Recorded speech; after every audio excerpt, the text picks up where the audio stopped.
Part of me was kidnapped, taken by a rival tribe, sold to a white man with whom I did not vibe. He did not look like me, talk like me, think like me, or even think of me. Part of me was sold to a man. I was stripped, chained, and forced on a boat. For that, I've never healed. Part of me has laid naked and chained, unable to use proper equipment, forced to travel lying down, soiled with waste and excrement. I felt ashamed and undignified. Some tried to escape while others tried to hide. For that, I've never healed. Part of me jumped and part of me fought. What I mean to say is, I did not come here, I was brought.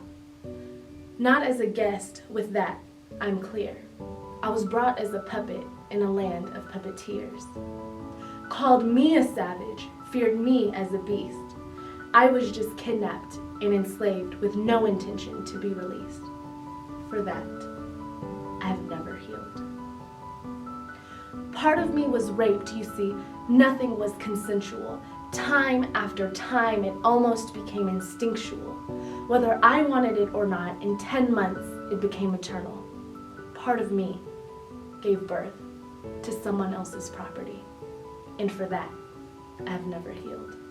Part of me was born enslaved, working on the fields, beaten, raped, and often killed for producing less than the perfect yield.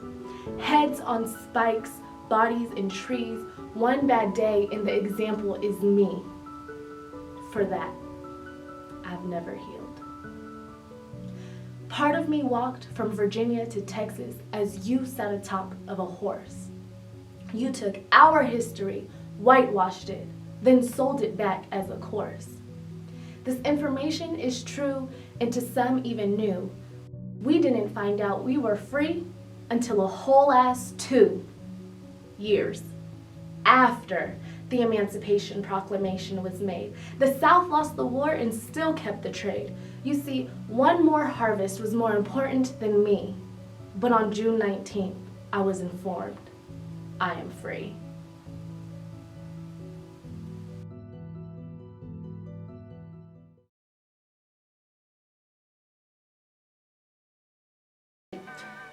What's poppin'? This is Race Against Me, a platform on a mission to normalize difficult conversations that are often pushed to the side or covered in subtext by creating a safe space where all people can come to learn, feel, and grow, ultimately leading to the rise in human consciousness.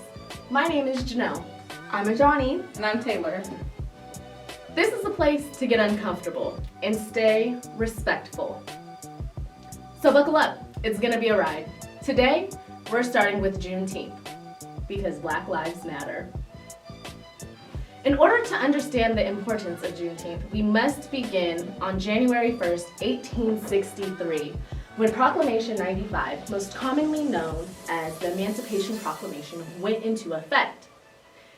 This presidential proclamation and executive order changed the status of enslaved humans in the southern rebellious states to free, leaving those in the northern and bordering states in bondage. And well, rebels rebel. In order for the enslaved Americans to gain freedom, they could have tried to escape to Union lines, join the Union Army, or wait for the Union Army to enforce the new order. Black people, being the spice of life, did all three. For different reasons. Some were young, strong, able-bodied men, while others were pregnant and with family, and even still, there were some who were elderly or disabled. Everyone acted on their own capacity to make decisions for themselves, proving that we have always had the ability to think collectively and individually without assistance. Okay. That's They could escape to Union lines, join the Union Army, or wait for the Union Army to enforce the new order. Yes. So they kind of like didn't have a choice before they had a choice. Right. So, okay, great. Thanks, Union. Like, that's the thing is, even though like you know, history-wise, the Union is painted in quite a positive light. Yeah. I still think, you know, they weren't the bomb, so to speak. I absolutely think that it's important to recognize that even though the Union was fighting to abolish slavery, there was still slavery in the northern states, Right. in the bordering slave states. Yeah. So some of these Union troops, they still did not believe in freeing black people. They didn't consider them equal still. Right. What are the freaking odds? Yeah. The irony. The irony. Right? Right. It Like, is, like it's so, it was Everything more Union stands political for. than for, you know, moral. Right. Absolutely. Right. Yes. This looks good. Yes. Right. Yeah. So, in November of 1863, Okay. President Lincoln made his Gettysburg Address, where he officially changed the direction of the war from being about succession to being about a new birth of freedom. Don't that sound nice? Lincoln, being the inept man that he was, recognized that the speech was simply a war measure and wasn't constitutional, like you were saying. And that understanding that he had led us to the creation of the 13th Amendment, which passed in Lincoln's anti-slavery Republican Senate in April of 1864 and has no affiliation with today's current Republican Party. As the Union General William T. Sherman waged war through the South, many new freed Americans followed behind the Army. On December 9, 1864, U.S. Commander Jeff C. Davis crossed Ebenezer Creek with the 14th Army Corps and removed the pontoon bridge so that the freedmen could not cross with him. Wait, go back. Okay, Wait, rewind. hold up. Wait a minute. Rewind. Okay, clarify. So this commander Somebody named Sherman. crossed a creek, no, not Sherman, Jeff Davis, Okay. Okay. crossed this creek on a pontoon bridge, told the newly freed people to wait on that side to ensure that Confederate troops were not on the other side. When they made it to the other side, he ordered the troops to take down the pontoon bridge so that the freed people could not come through. Oh my God! Yeah, like real stuff. This is known as the Ebenezer Massacre. And so, This is some trifling.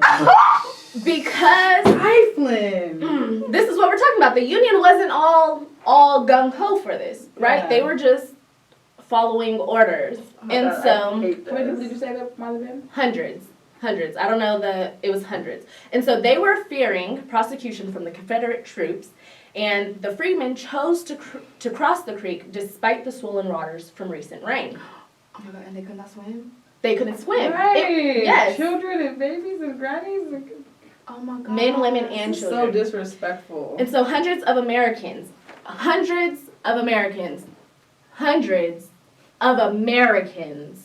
died, right? Due to the lack of solidarity with Union troops.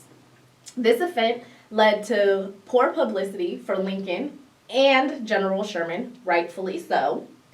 And in response to this publicity, Lincoln sent Secretary of War Edwin Stanton to meet General Sherman and 20 black leaders in Savannah, Georgia on January 1st, 1865, to ask in what manner can you, the freedmen, best take care of yourself, and how can you best assist the government in maintaining your freedom? Assist.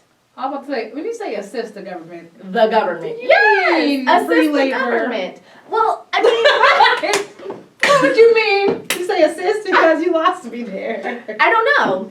The wording that they used was, how can you assist us in maintaining your freedom, which is just wild to me because it completely ignores the fact that this government kept me enslaved and that this government just intentionally killed hundreds of Americans. Intentionally. But I'm supposed to help you make sure that I stay free. I don't even trust you, bro. Wait, okay. Stuff in today's world. For sure. Just happening in circles.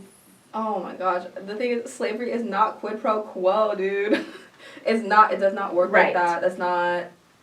So how can you assist us? I know we just killed the people last week, but Right, that's how can you help us though? Yeah. like, that's sociopathic. Yeah. That's literally, you're a sociopath. Right. It's Okay. mind-blowing. Love how horrible that is. The spokesperson, fortunately, was none of us. Right, okay. The spokesperson was a minister, Okay. and his name was Garrison Frazier. Frazier suggested that it would be most beneficial to be placed on land with the opportunity to till land with their own labor until they were able to buy it in making their own. Yep, time out. We asked, can we borrow some land, we'll work it ourselves, make some money, and buy it, despite the fact we just worked for free for y'all, and we deserve this land. You mean to tell me I'm free? I still gotta work? Yes, still gotta work. Pardon me? Oh, God. As for maintaining freedom, Frazier suggested the young men enlist in service of the government and serve in the manner desired. Shortly thereafter, President Fight for Lincoln... your country now. That'd be fucked up. Excuse me?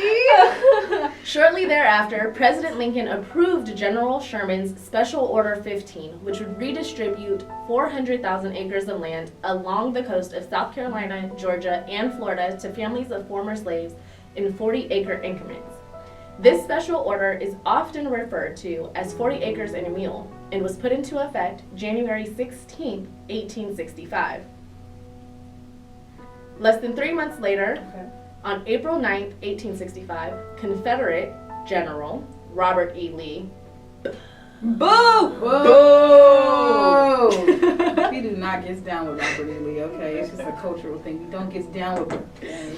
Confederate General Robert E. Lee surrendered to the Union Army and the war was over. Southern sympathizer and overall poor sport, John Wilkes Booth shot President Lincoln on April 15, 1865, as he sat in a theater. Lincoln was succeeded, or rather, horribly failed by, his Democratic Southern sympathizing running mate, Andrew Johnson, who replaced Special Order 15 and returned the land to former owners who took a loyalty oath to the Union. General Saxton, along with, we're gonna get there, Okay. General Saxton, along with his staff at the Charleston, South Carolina Freedmen's Bureau office, refused the president's orders and were ultimately removed from office, a precedent we can still see at work today. Andrew Johnson's order to return the land to rebels is just one way in which Black Americans have constantly been held at a higher standard than white Americans and have been jerked around by the government. Yeah. Now y'all could go, because I know that's where I'm you were gonna going. go back to the point where we looking at Yo, okay, look, my little conspiracy theory mind is like, it is just so convenient. right. It's so convenient that we have homie take out my boy Lincoln, Yep. and then we have a dude come in right after that Right. and put in place the exact thing that Lincoln was trying to get rid of. He's on second thought. In all fairness, the reason why Lincoln chose him to be his running mate was because it was going to secure the bag. Right.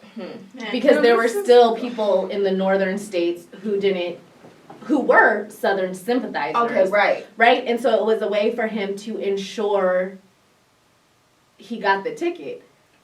There was no precedent prior to Lincoln of presidents being assassinated.